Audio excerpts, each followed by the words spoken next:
listener production. Hi, Sasha Barbagat with you. Welcome to The Briefing.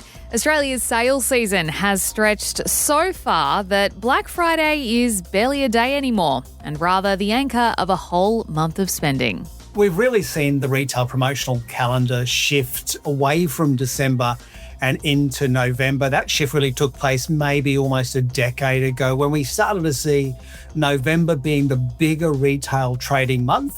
A deep dive into what's driving our endless sales season and whether it's still worth jumping on the must-have deals is coming up in the second half of this episode. First, it is time for the headlines with Chris Spyrou. It's Thursday, the 27th of November. Hey Sash, and to you listening.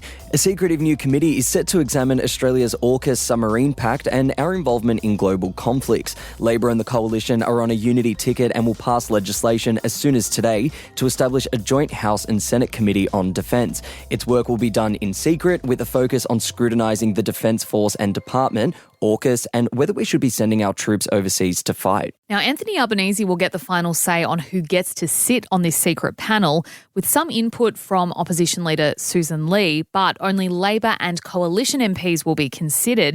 Now, that's angered the Greens and Independents. Defence spokesperson for the Greens, David Shoebridge, labelling it a secret closed shop and slamming the government for leaning into secrecy. So, for some context, the Greens really don't like AUKUS. They've labelled it a toxic deal, and they're saying that by putting this committee behind closed doors, they are keeping crucial details out of the public eye. So David Shoebridge's argument is the more the public sees of AUKUS, the less they like it. And he's saying, they're going to put it all behind closed doors and the public will forget. We won't know. We won't know what's going on with this secret committee. Now, of course, if you need a reminder, AUKUS is the pact with the US and UK that will cost us $368 billion to the mid-2050s for the acquisition of nuclear-powered submarines. Yeah, and just generally with AUKUS, it does have the support of both major parties, and it is doubtful that the complaining here from the Greens will do anything to stop the passing of this legislation, which is likely to happen before Parliament wraps for the year. Now, Andrew Hastie made some comments around that. Andrew Hastie from the Liberal Party made some comments around this committee, and he did say that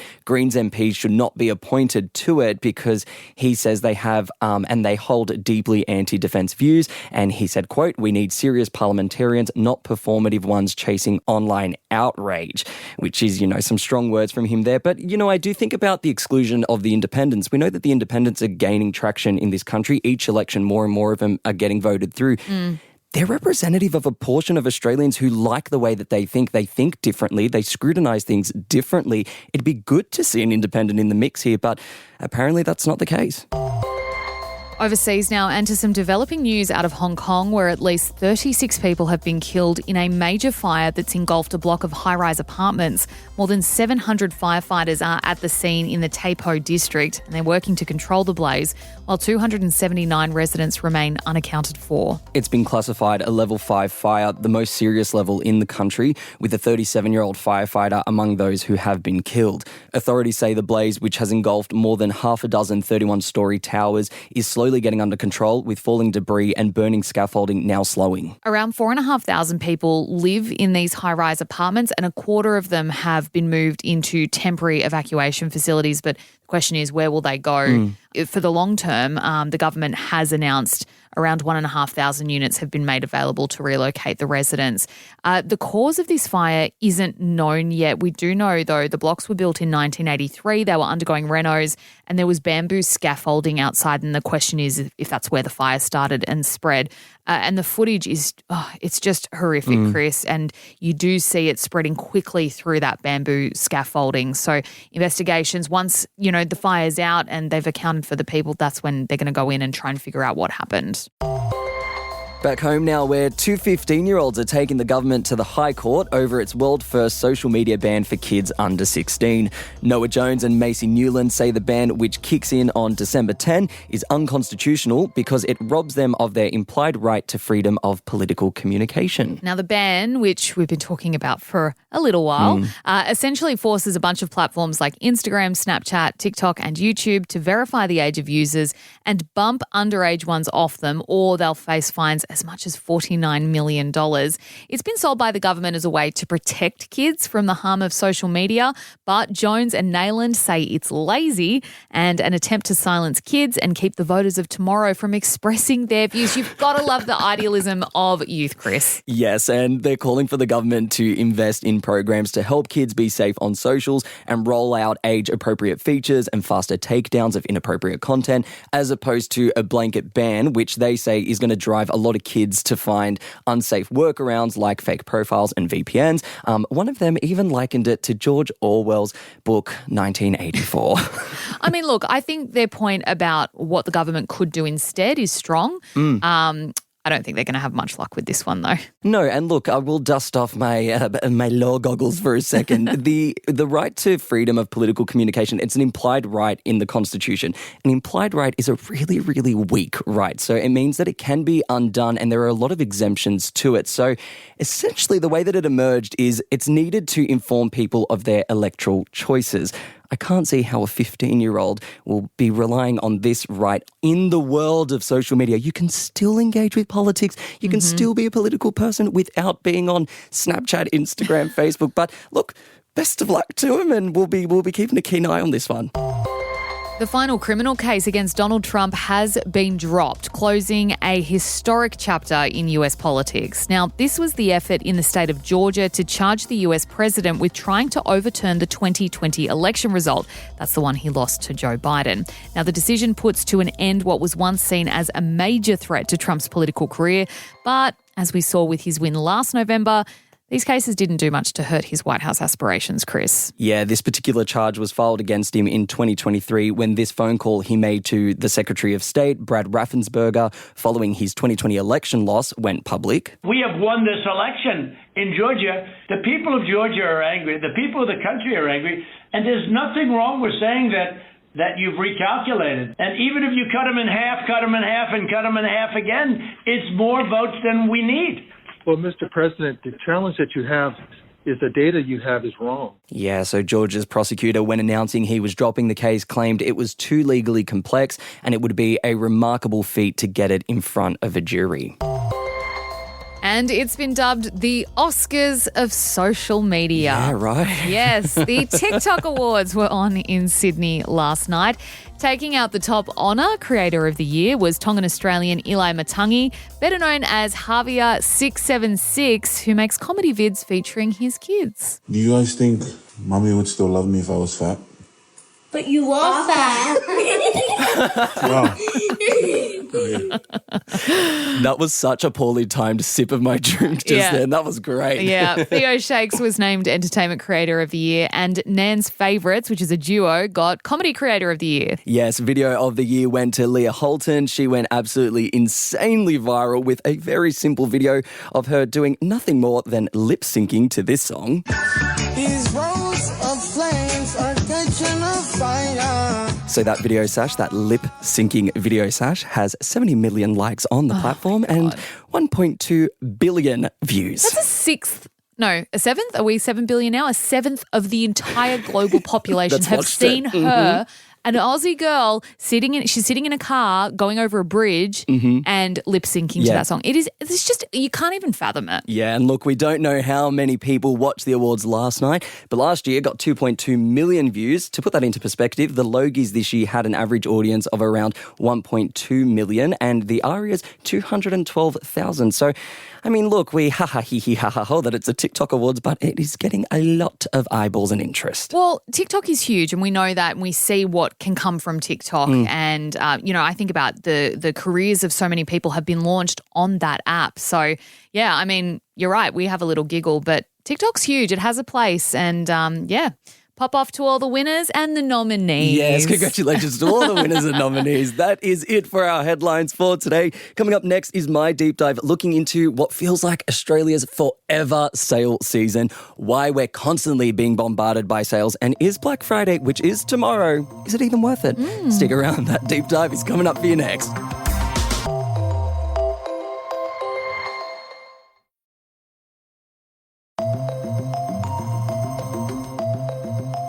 Okay, it's Black Friday tomorrow.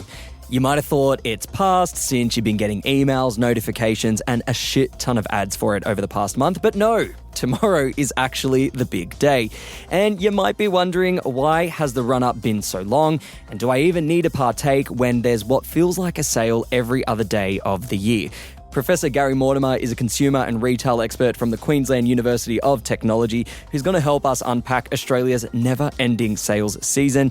Gary, welcome back to the briefing. Now, I don't want to start this off with a back in my day, but back in my day, I remember being hit with Boxing Day sales and end of financial year sales. Those were the only two for me. When did that all start to change? Yeah, we've really seen the retail promotional calendar shift away from December and into November. That shift really took place maybe almost a decade ago when we started to see November being the bigger retail trading month, bigger than the traditional December month. And I think what's driven that has been all those promotional activities we see in November. So we start November on the 11th.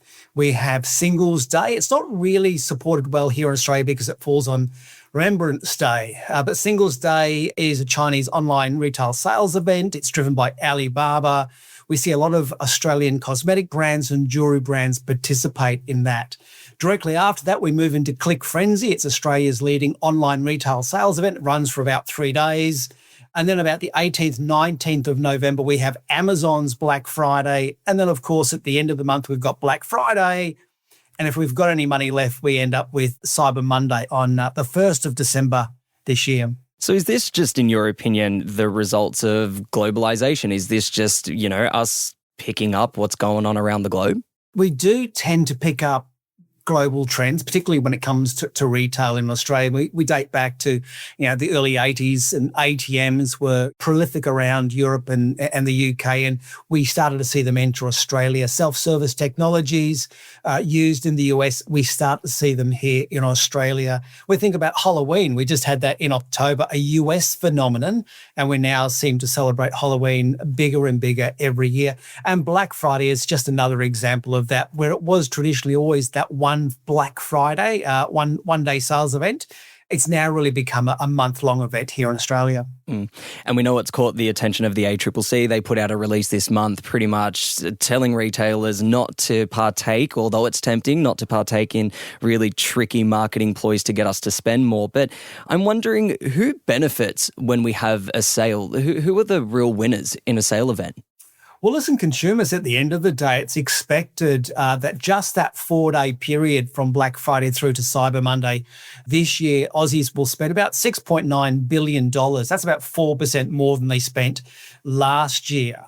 Ultimately, what we're seeing with that promotional calendar shifting to November, and as a direct result of cost of living, shoppers are being very cautious in how they spend and plan for Christmas. And traditionally, we'd always have Christmas being a 2-week event. People would rush into the stores at the last minute, buy their gifts, put them underneath the Christmas tree. I think what we've seen as a direct result of cost of living is Aussies become more savvy when it comes to shopping. So really planning out those purchases, starting early, starting in November, taking advantage of those big sales events like Click Frenzy and Black Friday and Amazon sales.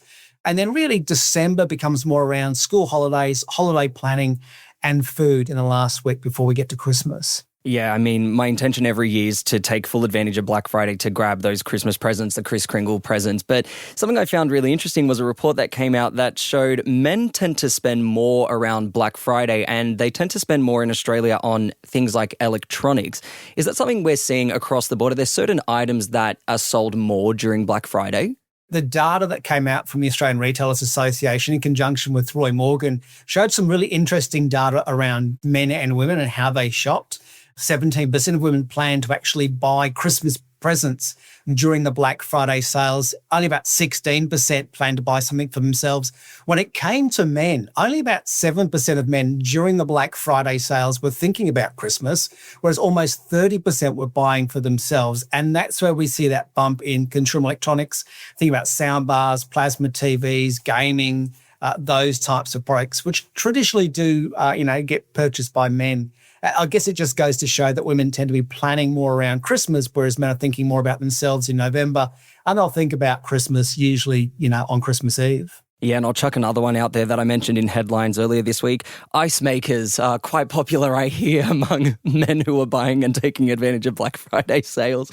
Look, I am curious to know what would happen to a brand that's not partaking in Black Friday sales. That's something that's popping up on socials a little bit. Certain brands are saying, yes, the Black Friday season has expanded, and that's probably thanks to Amazon for having the Amazon Black Friday and just opening this up to be a massive window of time. What typically would happen to a brand that's choosing not to engage in Black Friday sales? Would that hurt them? Yeah, listen, I guess this is a case of damned if you do, damned if you don't. I mean, brands and retailers are always concerned about discounting. It obviously erodes margin. It focuses consumers only on price and not on quality and features and benefits. You will tend to rarely find brands or retailers that say, we're not going to participate in these big slash and burn Black Friday sales events. But the issue is if you don't, then potentially you miss out on those sales. And I suspect that's why we're seeing Black Friday become a month-long event. As retailers start to realise if they don't start to promote early, by the time we get to the end of November, consumers have already spent their budget, whether it's for Christmas gifts or gifts for themselves. So that's why we're seeing the event extend. And then, of course, brands or retailers that choose not to participate miss out because people simply go across the mall and shop with their competitor. Do you think, though, the way that the sales season has grown and becoming this almost like a mainstay in Australia, I feel like you can walk and go to the shops or hop online at a moment's notice and you'll see, here's a sale, here's another sale, here's another sale. Do you think in some ways it's almost like an indictment on where we're at and almost a reflection of the fact that if these brands can afford to give us discounts all year long, why don't they just give us cheaper prices? Why don't they just put cheaper prices on their products? Yeah, it's really interesting. Obviously, we've got some tiering of retail brands. When you think about strong discounting, it tends to happen in that middle market. We think about middle market fashion that's always competing against one another and therefore having to slash prices 30, 40, 50%. Now, obviously, the challenge is if you start to discount at 30 or 40%, next year to get that same sales lift, you need to discount at 50, 60%. And the year after that, you need to discount at 70 or 80%. But at the lower end of the market, you think about sort of Kmart, for example, their position is everyday low prices. They don't discount heavily. They're always sort of a very static low price. So you generally find, if we looked at, say, Reject Shop, which is soon to become Dollarama, they tend to stick to an everyday low price, not a high-low pricing strategy. And if we look at the top end of the market, we look at R.M. Williams or we look at Tiffany or Burberry or Saint Laurent, you don't find them discounting at all. So the luxury prestige market doesn't discount at all or participate in Black Friday sales. So it really does contain to that middle of the market, which is the most competitive market. And this year we've seen a number of players within that middle market collapse, like Mosaic brands, classic brands like Katie's and Miller's and Noni B and Rivers. And then, of course, we had Jeans West also collapse as well. So brands stuck in the middle, tied to discounting and promotion. It tends to be a short-term strategy. It erodes margin. And it's not great for longevity of the business. Now, Gary, before we let you go, tomorrow is Black Friday. Tomorrow is the big day. Do you have any tips or tricks you'd like to share? Should people be going out taking advantage of a sale, or do you reckon it's just best to just keep tracking and purchase whenever you need something? Listen, take advantage of the discounts as long as they're about real and viable discounts. My advice is, by this stage, you would have a list of Christmas presents that you're probably going to buy for the family and loved ones. Stick to a budget. And listen, use an app like Frugal's a great app, but there's also Google as well. So if you find a great, plasma TV, whack the model number into Google and you'll find the lowest price pretty quickly. So don't get caught in a promotion that offers potentially the lowest price. Do your own research. And also watch out for those tickers, that pressure to make a decision before the time runs out. We know that when you're making decisions with time pressure around you, you tend to make the wrong decisions and make mistakes. Also watch out for those scams. And we know that generally during those peak trading periods where people are under time pressure, we often see these notions of ghost stores pop up. They look legitimate, you put your credit card in, and they eventually never arrive with any goods. Gary, thanks for joining us on The Briefing. Take care, cheers. That was Professor Gary Mortimer from the Queensland University of Technology speaking with me there. And that is it for this episode of The Briefing. If you enjoyed this chat or you learned something new, why not flick it over to a mate? And while you're there, leave us a cheeky rate and a review. I'm Spyrou. Catch you next time.